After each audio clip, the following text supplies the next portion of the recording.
Assalamualaikum warahmatullahi wabarakatuh. Kami dari kelompok 12 mata kuliah Teknologi Sensor TFA ingin mempresentasikan tugas proyek kami yaitu analisis performance algoritma machine learning dalam prediksi kualitas udara menggunakan data sensor metal oxide.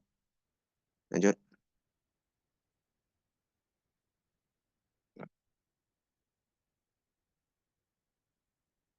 next, bagian pendahuluan, next.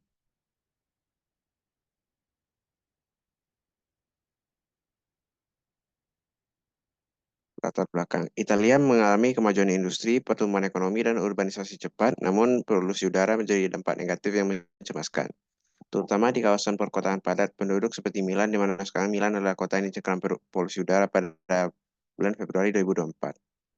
Aktivitas transportasi, industri intensif, dan pembuangan limbah menjadi faktor utama pencemaran udara dan kontribusi manusia sangat signifikan. Machine learning digunakan untuk prediksi kualitas udara dalam mengidentifikasi potensi risiko kesehatan akibat polusi udara. Prediksi kualitas udara membantu mencegah kerusakan lingkungan sehingga dapat digunakan untuk pengambilan tindakan perlindungan yang tepat waktu. Metode seperti support vector machines, random forest, dan k-nearest neighbors digunakan untuk memprediksi kualitas udara, memberikan hasil prediksi yang akurat dan efisien. Dengan machine learning dapat dilakukan prediksi yang akurat mengenai tingkat kualitas udara perkotaan di masa depan dalam skala global. Tujuan penelitiannya adalah untuk mengetahui tingkat error menggunakan matriks MSE dan RMSE. MSE ini sendiri sebelumnya adalah mean square error, hasil prediksi kualitas udara dengan menggabungkan k-nearest neighbors, support vector machine, dan random forest yang dioptimalkan. Lanjut, next slide.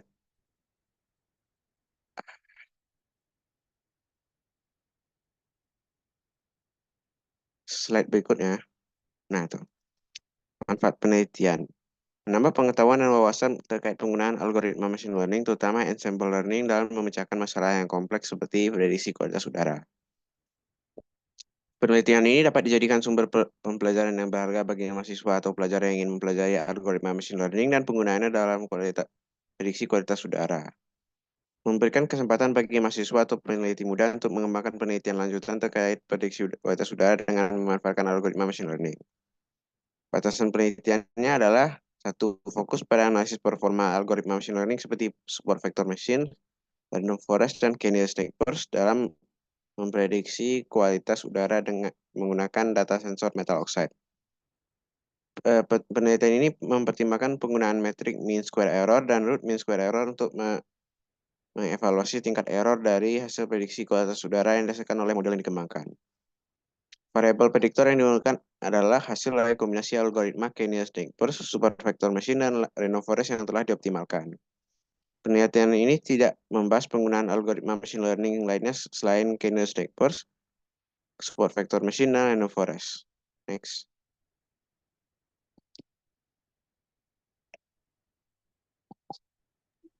Ya, selanjutnya metode penelitian. Jadi di sini ada dataset yang kami gunakan, yaitu ada variabelnya date, time, terus konsentrasi rata-rata CO dalam miligram per meter kubik, lalu ada respon sensor timah untuk mendeteksi CO, ada konsentrasi rata-rata NMHC, konsentrasi rata-rata dari benzen dalam satuan mikrogram per meter kubik, lalu konsentrasi hidrokarbon non metana, lalu konsentrasi nitrogen oksida dalam satuan per miliar ppb, terus konsentrasi NOx, konsentrasi NO2, konsentrasi O3, lalu ada suhu, kelembapan relatif dalam persen, dan kelembapan absolut dalam satuan yang tidak disebutkan pada saat pengukuran. Jadi datasetnya diambil dari website Air Quality UC Machine Learning Repository. Dataset telah dipublish dan dalam jurnal On Field Calibration of Analytic News for Benzene Estimation in an Urban Pollution Monitoring Scanner by S. T. Vito, Emma Serra, M3, L. Martinotto, G. Francia 2008. Jadi berisi 9.358 nilai respon rata-rata per jam dari 5 sensor kimia metal oxide yang tertanam dalam perangkat multisensor kualitas udara dan perangkat reference analyzer. Perangkat-perangkat ini ditempatkan di daerah yang sangat terpolusi di jalan utama di kota Italia untuk mengetahui pengaruh meteorologi lalu lintas musiman dan variabilitas error. Data direkam dalam 1 tahun, kira-kira 13 bulan mulai dari Maret 2004 hingga Februari 2005. Reference analyzer alat standar untuk memvalidasi hasil pengukuran memberikan data yang sangat akurat untuk perbandingan. Data set diambil menggunakan 5 sensor metal oxide dan sebuah reference analyzer yaitu tin oxide PT08S1, titania PT08S2, tungsten oxide PT08S3, tungsten oxide PT08S4, indium oxide PT08S5, dan reference analyzer. Lalu problem dari sensor kami yakni untuk mengimplementasikan machine learning untuk mengklasifikasikan kualitas udara berdasarkan ISPU yakni indeks standar pencemaran udara. Lalu yang kedua, mengetahui tingkat error menggunakan matriks MSE dan RMSE hasil prediksi kualitas udara dengan berdasarkan data yang dihasilkan oleh sensor metal oxide. Lalu yang ketiga, membandingkan performa berbagai algoritma machine learning dalam hal kecepatan, efisiensi, dan ketepatan prediksi dari kualitas udara. Jadi nanti outputnya prediksi kualitas udara dapat diprediksi berdasarkan rentangnya. Jika 1 sampai 10 itu kategorinya baik, jika rentang 51 sampai 100 itu sedang, 101 sampai 200 tidak sehat, 201 sampai 300 sangat tidak sehat, dan 301 lebih bahwa udara tersebut tergolong berbahaya. Cara kerja sensornya ada sensor tin oxide, yakni mendeteksi karbon monoksida melalui perubahan resistansi semikonduktor SnO2 saat terpapar gas tersebut. Lalu ada sensor titania untuk pemantau lingkungan mendeteksi hidrokarbon non-metana dengan mengukur perubahan resistansi material semikonduktor. Lalu ada tungsten oxide untuk mendeteksi NO dengan cepat dan akurat, bekerja berdasarkan perubahan resistansi material. Lalu ada sensor PT08S4NO2 itu untuk mendeteksi konsentrasi nitrogen dioksida dalam udara. Lalu ada indium oxide, sensor indium oxide untuk mendeteksi ozon O3 dalam udara, dan reference analyzer adalah alat standar yang digunakan untuk memvalidasi hasil pengukuran sensor. Jadi diagram sistemnya yang pertama ya, mulai lalu data preparation, data collection, feature engineering, data splitting, lalu pembuatan model artificial intelligence, yakni menggunakan machine learning, train model, prediction, model performance assessment, jika valid, apakah valid, jika valid lalu deploy model, selesai, jika tidak valid maka melakukan train model lagi. Selanjutnya machine learning akan disampaikan oleh Bagus. Bagian berikutnya adalah machine learning. Next.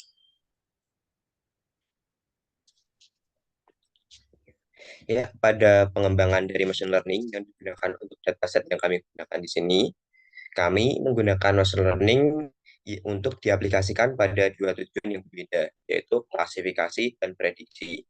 Pada bagian klasifikasi, kami melakukan pengkategorian data pada setiap baris di dataset untuk menentukan tingkatan polusi udara berdasarkan komponen udaranya. Dapat dilihat pada contoh gambar di sebelah kiri. Di sini kami memberikan kategori baik, sedang, tidak sehat, sangat tidak sehat, dan berbahaya.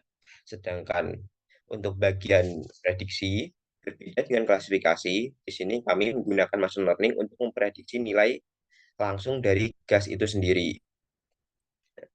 Untuk secara definisi sendiri, klasifikasi adalah teknik supervised learning atau SL yang digunakan untuk mengkategorikan data ke dalam kelas yang berbeda. Sehingga klasifikasi merupakan proses rekursif yang mengenali dan mengelompokkan objek data ke dalam kategori atau label yang telah ditentukan sebelumnya. Teknik klasifikasi digunakan untuk memprediksi hasil suatu masalah berdasarkan fitur input sehingga dapat diterapkan pada data dan tidak menetapkan pola yang tidak diketahui ke dalam kelas yang dikenal sebagai target, label, atau kategori.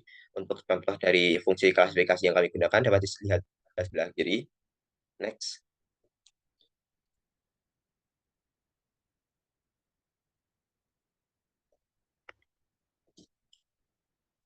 Berikut adalah hasil atau metrik dari classification report yang kami tampilkan. Di sini kami menampilkan beberapa data seperti precision, recall, F1 score, dan support. Nah, pada slide di sini tertampil data report dari random forest, SVM, terus KNN, dan gradient boosting. Next.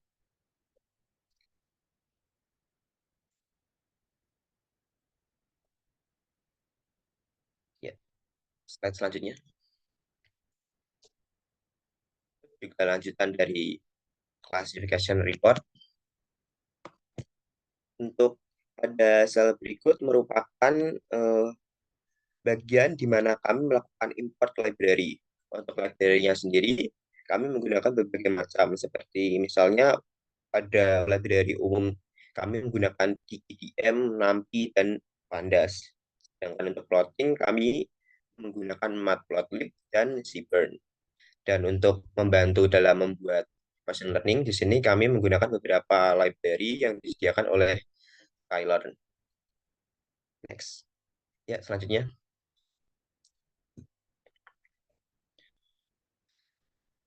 Nah, selanjutnya adalah bagian data preparation. Data preparation di sini ditujukan untuk merapikan dan membuat dataset lebih efektif dalam digunakan untuk membuat model machine learning. Seperti yang terlihat, kami membuat beberapa sel yang memiliki fungsinya masing-masing. Seperti contoh, sel pertama di sini kami menghilangkan kolom tanpa nama yang dimiliki oleh dataset. Kemudian kami juga melakukan beberapa preparasi yang membuat dataset lebih optimal apabila digunakan dalam membuat model machine learning. Next.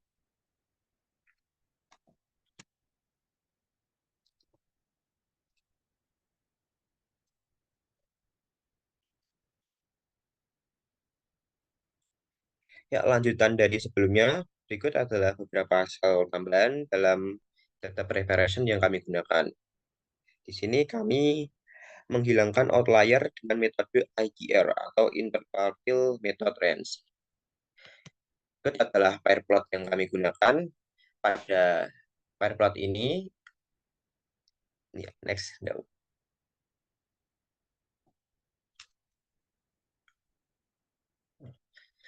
Kami menampilkan pair plot untuk membantu kami dalam menganalisis data lebih lanjut. Ya, terlihat bahwa ada berbagai macam scatter plot yang dimiliki oleh dataset ini. Next.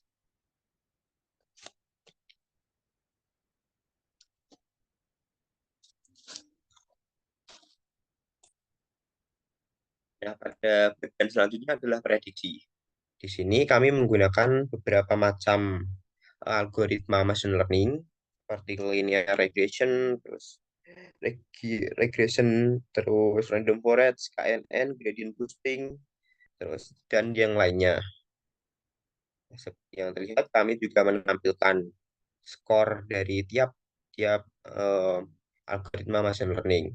Di sini terlihat bahwa gradient boosting memiliki skor tertinggi. Next.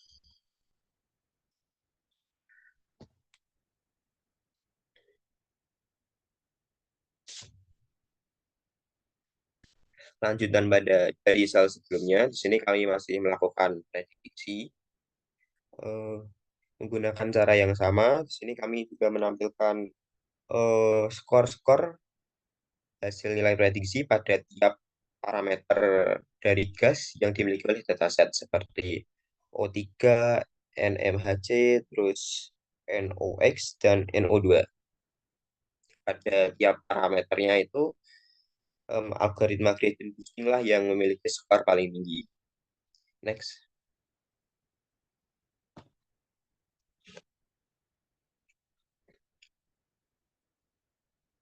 Selanjutnya adalah visualisasi dari hasil prediksi yang dimiliki oleh machine learning.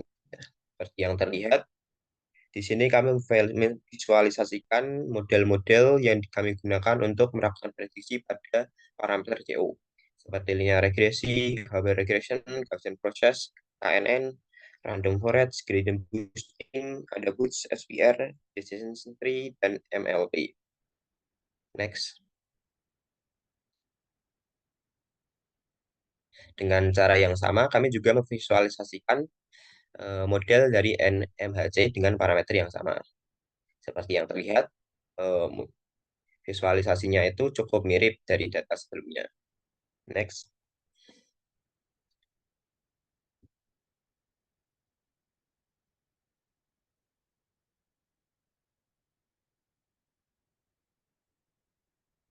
Ya, masih sama seperti sebelumnya. Di sini kami visualisasikan parameter NOx. Next.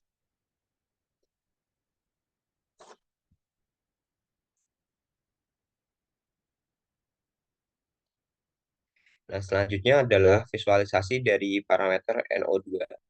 Sama seperti sebelumnya, parameter-parameter ini memiliki tren yang menunjukkan bahwa algoritma gradient boosting memiliki linearitas yang lebih tinggi daripada algoritma machine learning lainnya.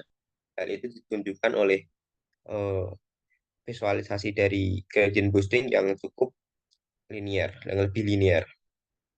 Next.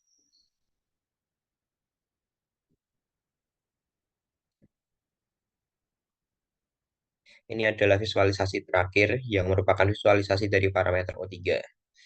Dari visualisasi sebelumnya, itu dapat disimpulkan bahwa model machine learning gradient boosting menjadi algoritma terbaik dalam melakukan prediksi pada dataset ini. Next.